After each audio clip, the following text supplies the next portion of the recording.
प्रधानमंत्री नरेंद्र मोदी ने 28 सितंबर यानी कि रविवार को मन की बात के 126वें एपिसोड के जरिए देश को संबोधित किया। इस दौरान उन्होंने लोगों को नवरात्रि के पावन पर्व की हार्दिक बधाई देने के साथ कई महत्वपूर्ण जानकारियां साझा की, जिसमें उन्होंने वोकल फॉर लोकल, स्वच्छता, खादी से लेकर नवरात्रि, दशहरा और संघ के 100 साल तक कई विषयों पर अपनी बात रखी।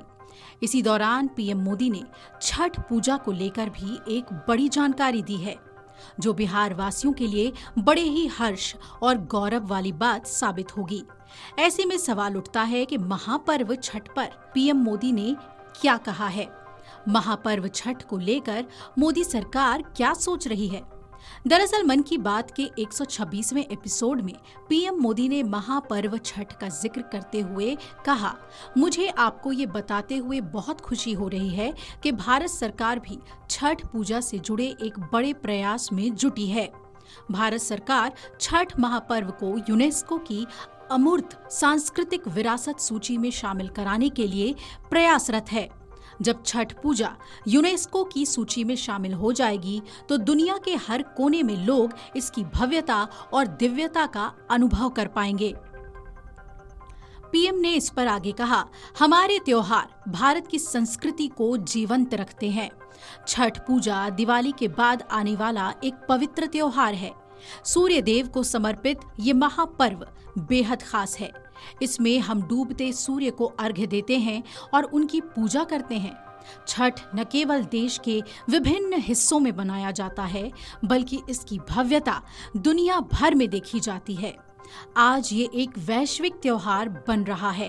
आपको बता दें कि ये एपिसोड 22 सितंबर से देश भर में जीएसटी के नए स्लैब लागू होने के बाद पहला कार्यक्रम था। अब जरा जान लीजिए कि क्यों मनाई जाती है छठ पूजा और इसका धार्मिक महत्व इतना क्यों है। दरअसल छठ पूजा एक हिंदू त्योहार है जो मुख्य रूप से बिहार, उत्तर प्रदेश, पश्चिम बंगाल और झारखंड में मनाया जाता है। इस दिन भक्त छठी मैया और भगवान सूर्य की पूजा, आराधना और कठिन व्रत का पालन करते हैं। हिंदुओं के महत्वपूर्ण धार्मिक त्योहारों में से एक माने जाने वाला छठ पूजा 4 दिनों तक चलता है। ये साल में 2 बार आता है, एक बार चैत्र मास में और एक बार कार्तिक महीने में। अब आइए आपको बताते हैं कि मनाई क्यों जाती है छठ पूजा। छठ पूजा का पर्व सूर्य देव को धन्यवाद देने और उनके प्रति हमारी कृतज्ञता प्रकट करने के लिए मनाया जाता है। लोग इस दौरान सूर्य देव की बहन छठी मैया की भी पूजा करते हैं। वहीं इस पावन पर्व को लेकर कई कथाएं प्रचलित हैं, जिनमें से एक का जिक्र आज हम करेंगे। पौराणिक कथाओं के अनुसार द्वापर युग में भगवान श्री कृष्ण के पुत्र सांब कुष्ठ रोग से पीड़ित थे, जिसके चलते मुरलीधर ने उन्हें सूर्य आराधना करने की सलाह दी। कालांतर में सांब ने सूर्य देव की विधिवत और सच्चे भाव से पूजा की। भगवान सूर्य की उपासना के फलस्वरूप सांब को कुष्ठ रोग से मुक्ति मिल गई। इसके बाद उन्होंने 12 सूर्य मंदिरों का निर्माण कराया था। इनमें सबसे प्रसिद्ध कोणार्क सूर्य मंदिर है, जो ओडिशा में है। इसके अलावा एक मंदिर बिहार के औरंगाबाद में है।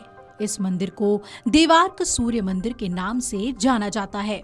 ऐसा माना जाता है कि चिरकाल में जब देवताओं और असुरों के मध्य युद्ध हुआ तो इस युद्ध में देवताओं को हार का सामना करना पड़ा। उस समय देव माता अदिति ने इस स्थान पर देवार्क सूर्य मंदिर पर संतान प्राप्ति हेतु छठी मैया की कठिन तपस्या की।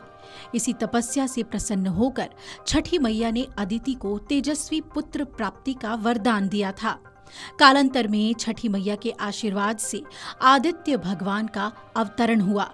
आदित्य भगवान ने देवताओं का प्रतिनिधित्व कर देवताओं को असुरों पर विजय दिलाई और तभी से पुत्र प्राप्ति, संतान और परिवार की सुरक्षा हेतु छठ पूजा की जाती है। इसके शुभ फल से सभी मनोकामनाओं की पूर्ति होती है और जीवन सुखमय रहता है। हालांकि आपको बता दें कि देशवासियों को रेडियो के माध्यम से संबोधित करते हुए पीएम मोदी ने खादी का भी जिक्र किया और कहा कि बीते 11 साल में खादी के प्रति देश के लोगों का आकर्षण बहुत बढ़ गया है।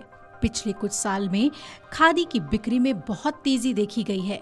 मैं आप सभी से आग्रह करता हूं कि 2 अक्टूबर को कोई न कोई खादी प्रोडक्ट जरूर खरीदें। गर्व से कहें, ये स्वदेशी है।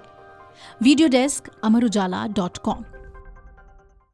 अगर आप ये वीडियो YouTube पर देख रहे हैं तो हमारे चैनल को सब्सक्राइब कर बेल आइकन दबाएं और Facebook पर देख रहे हैं तो हमारे पेज को लाइक करें।